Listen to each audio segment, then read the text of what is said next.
This week's reading reminded me of kind of an interesting, maybe a little funny challenge in my life. If someone were to ask you, what is the most important story of the Bible? I don't think that there are Christians of any variety who would struggle to answer, well, it's the incarnation, the passion, death, and resurrection of Jesus Christ. Of course, that's the most important story of the Bible. The real challenge comes, though, when they ask, okay, what's the second most important story in the Bible? And it took me decades to develop any kind of understanding what the answer to that question might be. My answer to that question now is the second most important story in the Bible is the Exodus. And you might say, well, Father, there's all kinds of great stories in the Bible. Why is the Exodus the second most important story in the Bible? And, well, here's why.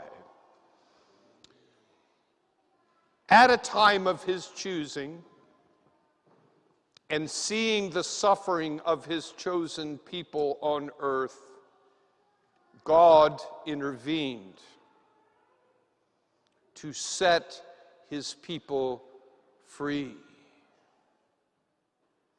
And again, during that time, God instituted a rite that the people would celebrate every year, commemorating the fact of their liberation, of their freedom. And, it wasn't a commemoration of a historical event, like 4th of July. Oh yeah, we were 250 years ago, stuff happened, and now we're the United States of America. It's not like that. When Jews celebrate the Passover, they're not only celebrating the historical fact of the Passover, they're celebrating the fact that they still to this day enjoy the freedom won in the Passover, in the liberation from Egypt. Every observant Jew in the celebration of the feast of the Passover is not celebrating something that happened 3,500 years ago. They're celebrating the fact that today I am free because of how God intervened on behalf of my ancestors to liberate them from slavery in Egypt and to live as God's chosen people in the world, all the way up to right here and right now. It is taking that historical event and making it real, making it personal, making it intimate, making it life-giving, making it life-transforming right here and right now. And what makes it the second most important story of the Bible is revealed in Jesus Christ. Because you see, remember that Jesus knew that his earthly ministry was coming to an end. And so, in order that what he was going to accomplish, well, first of all, what he was going to fulfill in his incarnation, and what he was going to accomplish in his passion, death, and resurrection, would not be simply remembered as a historical event by all of his disciples who would follow him, but that event, that historical event, would be made real, would be made present, would be made intimate, would be made life-giving, would be made life-transforming for them right then, right there, in every celebration of the rite that he had instituted and the rite that he had prescribed. So every time we gather to celebrate the Eucharist, the same thing is happening for us.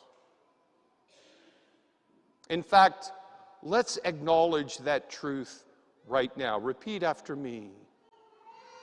Jesus, I know that you love me. Jesus, I know that you died to save me. Jesus, I know that you're with me now to enlighten me, to strengthen me, and to set me free in a way that I have never been free before. My brothers and sisters, that is exactly what is happening for you and for everyone that you love right here, right now. And so, the role that the Passover plays in our lives is recognizing that God didn't choose to institute the means of our salvation and the means by which we become fully and authentically who He created us to be just out of the blue. He didn't just pick some random Tuesday and start doing all kinds of things that, well, just came out of the blue. No, He is building on historical precedent. He is demonstrating His faithfulness from the creation of the world all the way forward to the time when our Lord returns in glory, to declare an end to history, to declare an end of the age of mercy, and to declare the inauguration of a new heaven and a new earth, in which we are raised again to live in a world that has no shadow of ignorance, that has no shadow of malice, that has no shadow of mortality. Again, in which we live fully and authentically as we were created to live. And again, our celebration of the Mass while here on earth is meant to build our anticipation, to build the joyful hope with which we look forward to the coming of that day.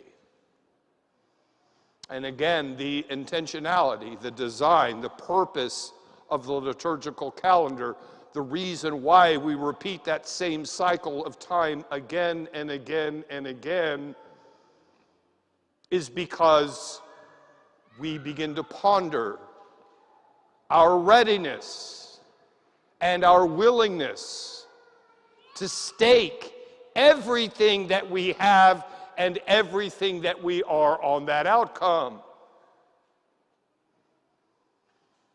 To become aware, is there still some shadow of doubt or some shadow of malice or some disordered anxiety that my mortality has awakened in me to distract me from the things of eternity and toward the things of time, or away from the fullness and glory of heaven to the temporary distractions of the things of the earth? Is there some way in which I am still waiting to be enlightened, to be healed, and to be set free, to live in the full integrity and dignity of the beloved son or daughter of God that I am? And if there is such a shadow in my life, if there is some sort of disordered attachment in my life, can I articulate the petition that I would make of our Lord during that season of transformation and new life that Advent is intended to be? Am I ready to articulate that petition and come here in anticipation of being healed and be set free to live a life that I have never lived before? And so that is what this time, this scoop of ordinary time is given to us each year, is as a time of preparation, a time to begin turning our minds to those things. It's one of the reasons why the readings in the Mass in these latter Sundays of ordinary time start to pivot away from the things of time to the things of eternity, from the things of the earth to the things of heaven. They become, well, rather apocryphal. They make people who are unprepared a little nervous because they begin to envision the fact that the world is not going to go on forever. And they begin to articulate that the reality that you are not going to go on forever. And the purpose of all of this is that we begin to respond to that reality in a new way. When we acknowledge the fullness of the truth revealed by God, when we acknowledge the completeness of the sacraments instituted by God, we realize we have nothing to fear. And there really is nothing left for us to do than to say, Lord, I love you because I know that you are always faithful to your promises. Lord, I love you because you have chosen me as your own. And I love you, Lord, because really the only thing left that I really want is to run,